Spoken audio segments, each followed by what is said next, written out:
दीपक रंजन जी हैं, प्रवक्ता समाजवादी पार्टी। दीपक रंजन जी का स्वागत है। दीपक रंजन जी, आपसे बात शुरू करता हूं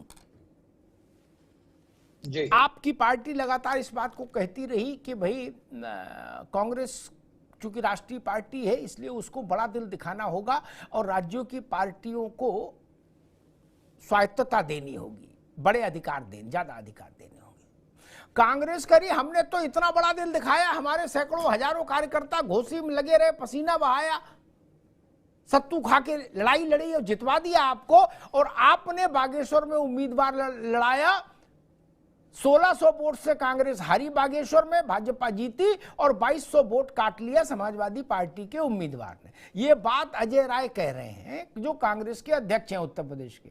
दीपक जी, ये तो मामला फिर टकराव वाला बन गया। देखिए अमिताभ भाई, सबसे पहले तो मैं क्लियर कर देना चाहता हूं कि मुझे लगता है कि शायद अजय राय जी जो है कहीं से किसी ने जो है इनको डाटा गलत दिया है वहां पे।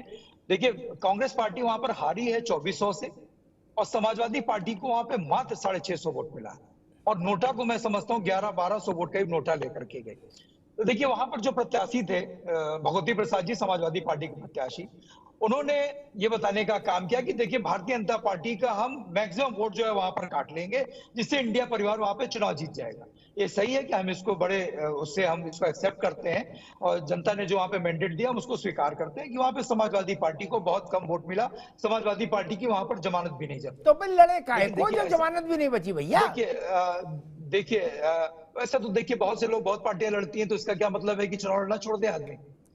रिश्तेदारी में तो छोड़ना पड़ेगा ना जब बड़ा दिल करोगे।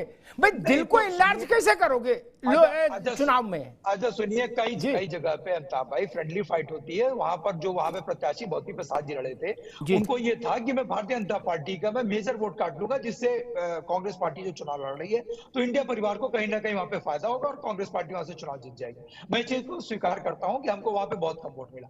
लेकिन देखिए, साथ ही साथ जो अजय राय जी के ऊपर भी उनके राष्ट्रीय अध्यक्ष हैं और हमारी भी कही कोई बात को आप आधार नहीं मान सकते।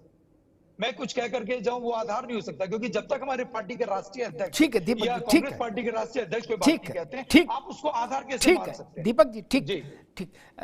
दीपक रंजन जी जी, देखिए ऐसा है कि अभी बहुत कॉमन मिनिमम प्रोग्राम बन रहा है कि हो सकता है राज्यों में भी इंडिया अलायंस मिलकर के चुनाव लड़े। अभी ना चुनाव की डेट की घोषणा हुई, ना प्रत्याशियों की घोषणा हो गई। तो देखिए, अभी बहुत सी ऐसी चीजें निकल, हमारे बड़े भाई राघवेंद्र भाई जो है, इनको इंडिया की मीटिंग, इंडिया परिवार की मीटिंग में किसको पेट्रोल देना है, किसको डीजल देना है, मुझे तो लगता है चोरी छिपे खुद ही चले आते हैं उस मीटिंग में। और इनको कौन सी जिम्मेदारी मिलेगा? इनको पेट्रोल की जिम्मेदारी, डीजल की जिम्मेदारी मिली है। तो हम लोग भी सारे लोग, हम हैं आम आदमी पार्टी वाले भाई हैं, हमारे रत्नाकर भाई हैं, सब लोग इन्हीं को पहुंच जाए भैया, चलो तेल डलो,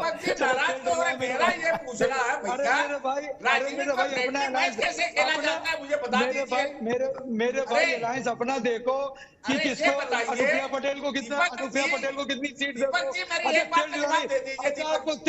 आपको तेल डलाने की जिम्मेदारी मिलेगी? ये बताइए फ्रेंडली फेस कैसे होता है? एक महीने पहले आप कहेंगे ये बेईमान है, अगले महीने कहेंगे आप ईमानदार है।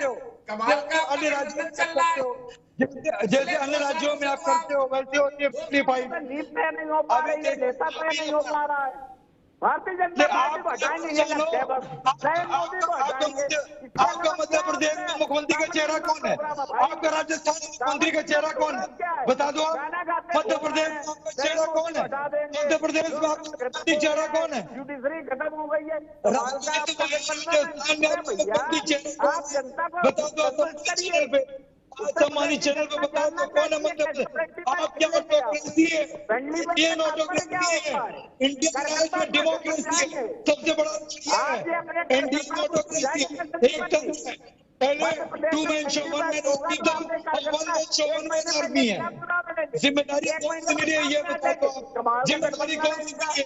तेल डलाने की जिम्मेदारी मिली है, पूरी बांटने की जिम्मेदारी मिली है, होर्डिंग लगाने की जिम्मेदारी मिली है, कौन सी जिम्मेदारी आपको मिली है? दोनों मित्र रुकिए, दोनों राघवेंद्र जी आप भी रुकिए और दीपक भाई आप भी। दीपक रंजन, सब लोगों का अभी जितने भी इंडिया के सदस्य घटक दल हैं वो ये एक पतली गली से निकल रहे हैं ये कह के कि लोकसभा अलग होगा चुनाव, 2 महीने का अंतर तो रह गई, विधानसभा तब तक ठंडा हो जाएगा मामला, हम जो आरोप लगाएंगे उन पे धूल डाल देंगे, फिर लोकसभा में नई बात कर लेंगे। अच्छा मान लो, क्या 1% ही सही मान लो ऐसी कोई व्यवस्था बन जाए कि साथ ही चुनाव हो जाए, तो 2 मंच बनाओगे, एक पे कहोगे गहलोत सरकार भ्रष्ट है, फिर खट से कूद के दूसरे मंच पे जाओगे बोले गहलोत सरकार अच्छी है,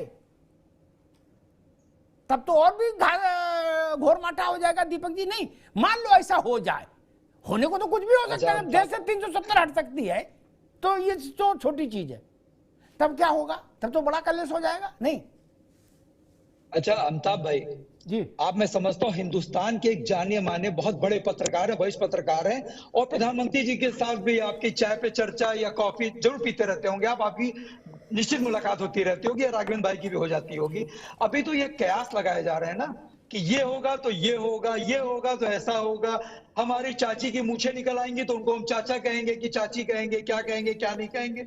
लेकिन जो चीज बीत चुकी, प्रधानमंत्री से खाली आप इतना पूछ लीजिएगा, वही ओम प्रकाश राजभर जो आपकी पार्टी को और आपको पानी पी पी के गाली देते थे, बोरा भर भर के गाली देते थे, आप उनको अपने साथ फोटो खिंचा रहे हो, अमित शाह जी उनके साथ फोटो खिंचा रहे हैं, उनको आप एनडीए में शामिल कर रहे हो, उनके बिना कौन सा आपकी पार्टी बन रही थी, बिगड़ रही थी। वही अजीत पवार जी जिनको आप पूछ सकते हो, मेरी हैसियत नहीं उनसे पूछने की, क्योंकि आप उनके साथ उठते बैठते हो भैया। जो चीज हो चुकी वो अभी तो आप कयास लगा रहे हैं ना, अब मेरी बात आ जाने दीजिए। जी, लेकिन उनसे आप पूछ सकते हो, और आप बार बार आप इनके नरेशोत्तम पटेल जी की बात और जूही सिंह जी की बात आप कह रहे हैं। देखिए मैं जिस पार्टी में मैं हूं और जिस पार्टी में शुरू से मैं हूं, तो मेरे लिए नेता सिर्फ और सिर्फ अखिलेश यादव जी, माननीय नेताजी के ना रहने के बाद। और आज जो भी इंडिया अलायंस परिवार जो बन रहा है ना, उसमें आदरणीय मुलायम सिंह यादव जी की कमी हम सबको बहुत ज्यादा खल रही है, और आज वो रहे होते तो ऐसी कोई चर्चा ही नहीं होती कि कौन इसका वो बनेगा, कौन क्या बनेगा, कौन प्रधान पीएम मटेरियल होगा, कौन पीएम का चेहरा होगा, कौन होगा क्या नहीं होगा। तो मेरी आपसे हाथ जोड़ करके कटिबद्ध प्रार्थना है कि राज्यों के साथ आप मेरी बात एक बात आ जाए कि मोदी जी से आप पूछेगा जरूर कि अजीत पवार के बिना तुम्हारे कौन सा काम जा रहा था। ठीक, 1 मिनट, ठीक, तुम्हारे कौन सा काम सब लोग ठीक है दीपक जी आगे बात। अरे भाई अजीत पवार, ओम प्रकाश राजभर, मुकुल राय के बिना तुम्हारा कौन सा काम रुका जा रहा था, हेमंत शर्मा के बिना तुम्हारा कौन सा काम रुका था, कर्नाटक के पूर्व सीएम के बिना तुम्हारा कौन सा काम रुका। अब रुकना होगा, अब रुक जाओ भाई, अब इनकी आवाज, अब रुक दीजिए, आगे क्या होगा।